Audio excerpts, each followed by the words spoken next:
Welcome to our channel, your gateway to unfiltered political speeches and interviews from across Ireland. No edits, no commentary, just real voices shaping the nation. Subscribe now and stay informed with us every day.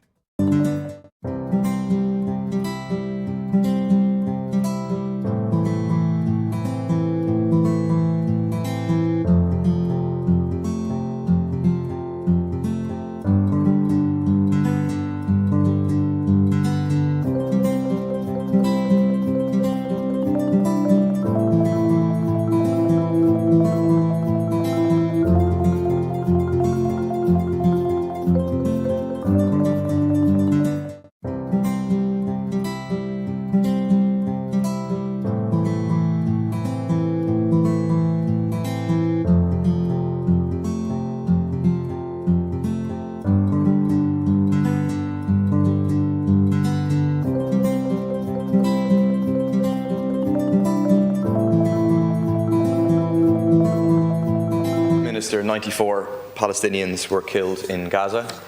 45 of them were killed while waiting for aid from the so-called Gaza Humanitarian Foundation.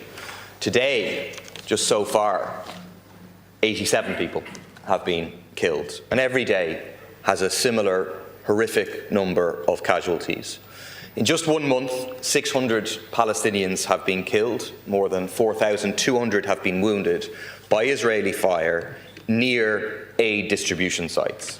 A new low in this genocide, the use of aid as a weapon to ethnically cleanse large parts of the Gaza Strip and to assemble people in order to be shot down in what's been described as a death trap. People saw the horrendous pictures from Monday of a cafe and the people inside blown to bits. It's been reported now that a £500 bomb was used by the Israeli military to do this. Minister, you have previously and repeatedly defended the authorisation of the sale of Israeli bonds by the Irish Central Bank. We know now from the Central Bank that €418 million was raised by Israel in these war bonds approved by the Central Bank between October 2023 and April 2025. That's a quarter of all funds generated globally by these bonds. How many bullets did that pay for? How many missiles did it pay for? How many bombs did it pay for? Do you accept now that it is time to stop this complicity of the Irish state in genocide? Let me quote from a central bank worker.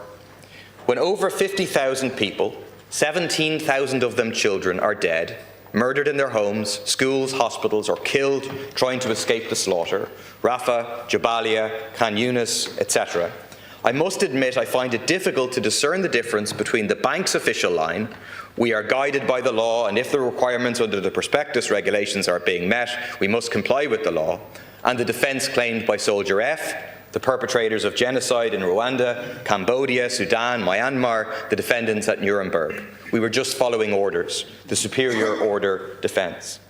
The same applies to a government which has twice now voted not to end this complicity. It's incredibly unfair to put the workers in this situation because of your failure to act. We know that there's an email from the Israeli Ministry of Justice previously talking about a confidential phone call with you and you saying that the government would block the Occupied Territories Bill. Now here we are again, you blocking action to stop funding the genocide. What will it take to shift the government on this? Minister. What will it take for you to act? So again, in recognition of the horror that has been inflicted on the people of Gaza, the loss of life, the new law that we are seeing being perpetrated when aid is being used in a way that appears to be assembling people for further death, for further injury. Let me outline what the government has done and what we continue to do to respond back in a diplomatic and practical way to this.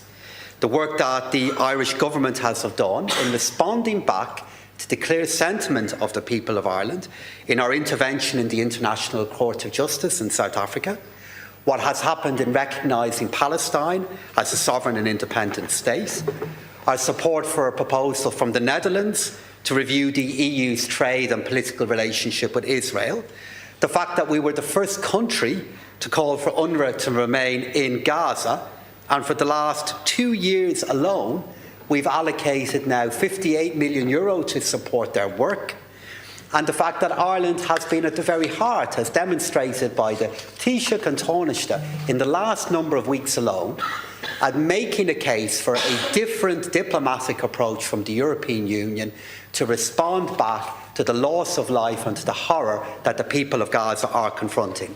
And that was recognised only yesterday, or earlier in the week. The Prime Minister, the Foreign Minister of Qatar, visited Ireland to engage with us, a country that is playing a key role in trying to stabilise and bring peace to the Middle East, to engage with the government regarding our diplomatic efforts and the work that we are doing to make a difference. The charge that you've made against me personally, I want to again refute. Note that that call didn't happen. I can't help be struck by the irony that you'd rather believe the Ministry for Justice of Israel than me on the matter, given everything else you say about that state. And as regards the role of the central bank, let me again emphasise what they don't do.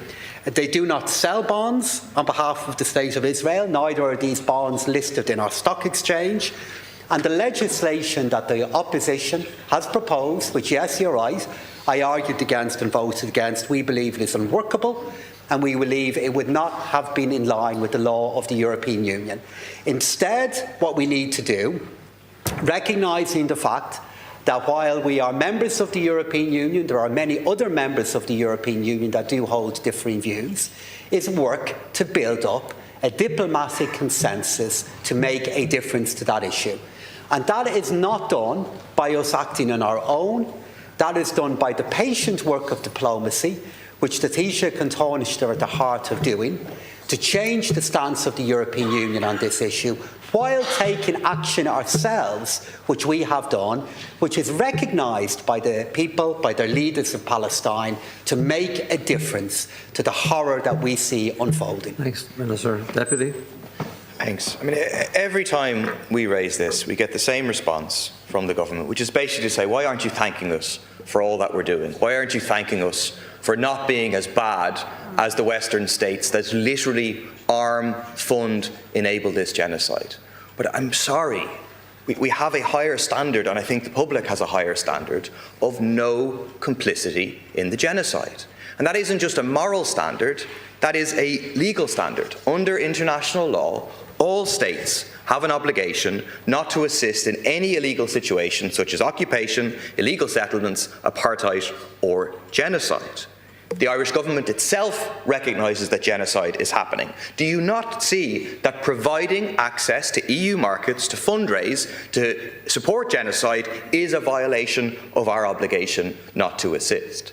It's true the central bank doesn't endorse this, but they authorise it. Without the authorisation of a central bank, these bonds could not be sold. That's over €400 million. Deputy. Do you not accept, Minister, that you should act, that declaring it a genocide has consequences? You should do everything in your power. The central bank has said they will adhere to any financial sanctions or restrictive measures that are imposed under law. So we should therefore, you should instruct the central bank, or we should change the law. We need to stop the sale of genocide bonds. Minister. At what point in my contribution did I look for thanks or recognition? At what point in the statement that I or any other member of the government have made in relation to what is unfolding in the Middle East have we looked for recognition from you or indeed for anybody else? What we are doing is using the diplomatic resources that are available to us, using our political leadership to make a difference in practical and political terms to the people of Gaza and to the horror that is unfolding to them that has gone on for too long.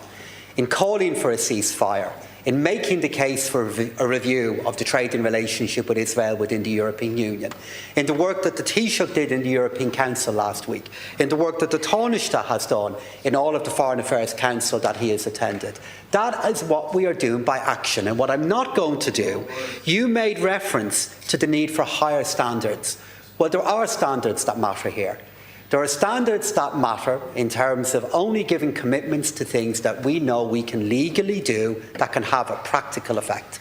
And that's what this government is doing. Our actions are recognised by those who lead the people of Palestine, by their allies, but regardless of that, what we will do is continue with the patient political work that is. Thank you for watching. If you want to stay connected with the most important voices in Irish politics, don't forget to subscribe and turn on notifications.